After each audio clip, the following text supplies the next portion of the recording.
Usually when a game bursts out onto the scene, fans learn more and more about the setting and its characters as time goes by. However, when it comes to Blizzard Entertainment's critically acclaimed PvP FPS masterpiece, Overwatch, it seems like the opposite is true. PvE story missions didn't sell well enough to make the story worth Blizzard's time, and new characters only serve to muddy the waters and confuse the lore. So, it's my job to fix it. Welcome to Loreverwatch, the series where I separate the whey from the chaff and the canon from the fanon, all while flexing my artistic muscles. We're going through character by character to tell you what we know, who they are, and to uncover the truth behind the character select screen.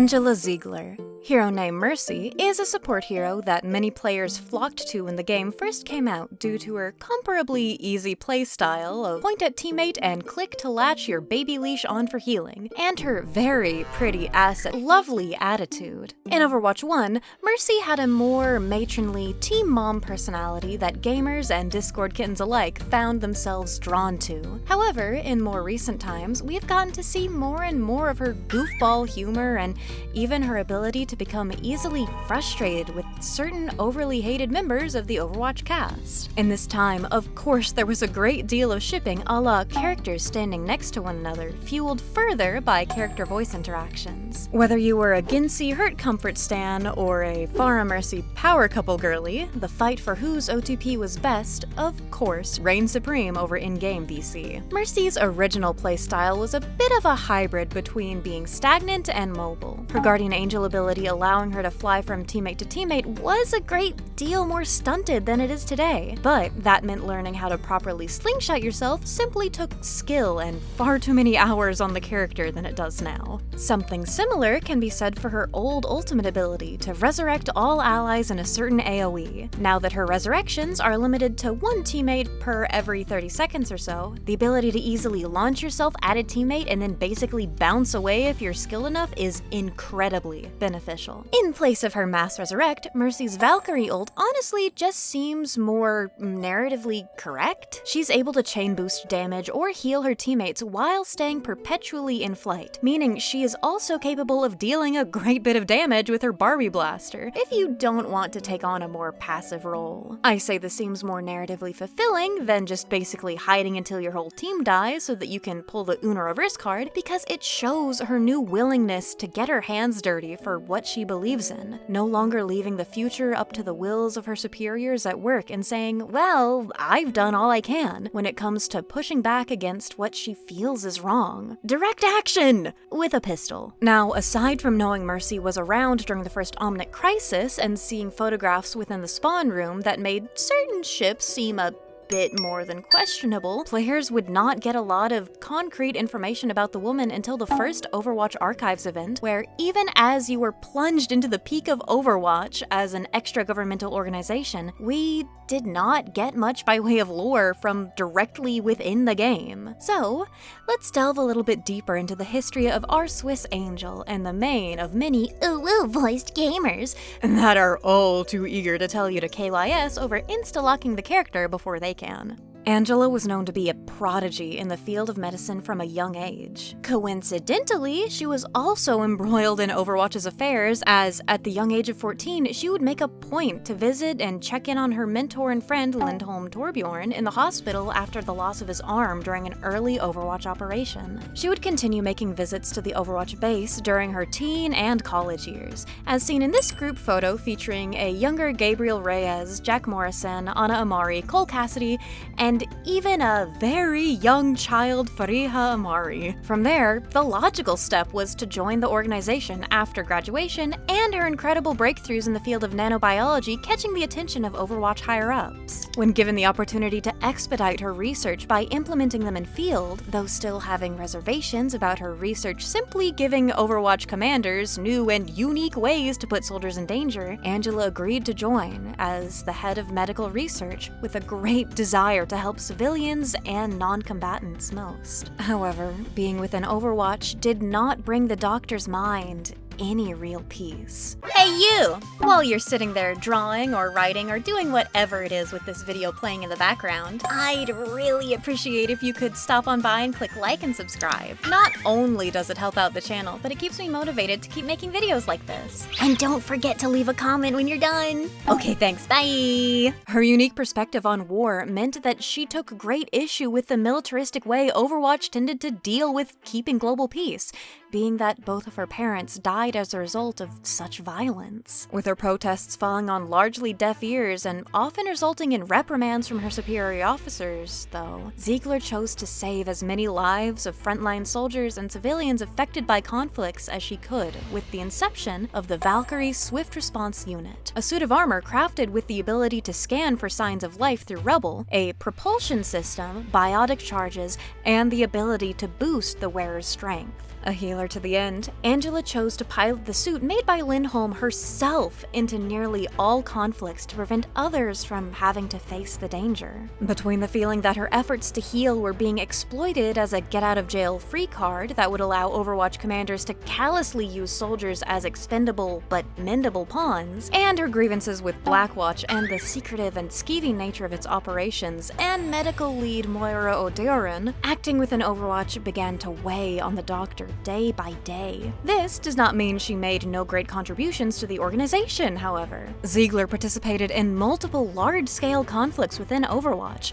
such as the treatment of Gerard Lacroix after an attack on the Blackwatch Rome facility by the terrorist organization Talon, aiding in the liberation of London during the King's Row Omnic Uprising, healing and giving Genji Shimada his new cybernetic body, and even taking part in a mission aiming to capture Talon Inner Council member Maximilian. Ultimately, her efforts to fight against the shady dealings happening within Overwatch were for naught, as the organization faced multiple serious allegations of political and militant wrongdoings on a global scale. Angela faced strenuous questioning by the United Nations before ultimately resigning from her position within Overwatch due to her guilt and conflicted emotions surrounding the organization's violent methods of threat suppression and horrible performance on the global stage. It wasn't long after that Overwatch dissolved following the explosion of the Swiss HQ caused by a battle between Jack Morrison and Gabriel Reyes, allegedly spawned by jealousy and resentment over Morrison becoming the pristine poster boy strike commander of the organization, while Reyes was confined to doing the dirtiest of dirty work under his order within Blackwatch. Even with the organization destroyed, Ziegler's reputation was left in tatters. She was forced to abandon the pseudonym Mercy in favor of her legal name in order to even work. However, with each new location she found herself in, with the intent to lend aid and fix some of the devastation left in the wake of the uprising and by the hands of Overwatch itself, she was unable to escape the guilt and issues her involvement with the organization left behind. Years passed, and the world yet again found itself embroiled in chaos too potent for the world governments to handle. Even after Winston initiated the Overwatch recall, Angela was unsure if she should return, or if Overwatch's return was even wise. She believed recreating the same organization with a foundation of destruction and deceit would only lead to further ruin, ultimately leading her to decide to continue her aid work on the outskirts of Cairo, Egypt. Still unable to escape her past, however, Angela returned to her apartment one night to find Anna Amari and a gravely wounded Soldier 76, aka Jack Morrison, making themselves at home, or at the very least, making use of the medkits she kept stored in her apartment. It was at this point Ziegler discovered that Anna adapted her nanotechnology to create a biotic rifle capable of harming and healing without her approval. Mercy found herself conflicted.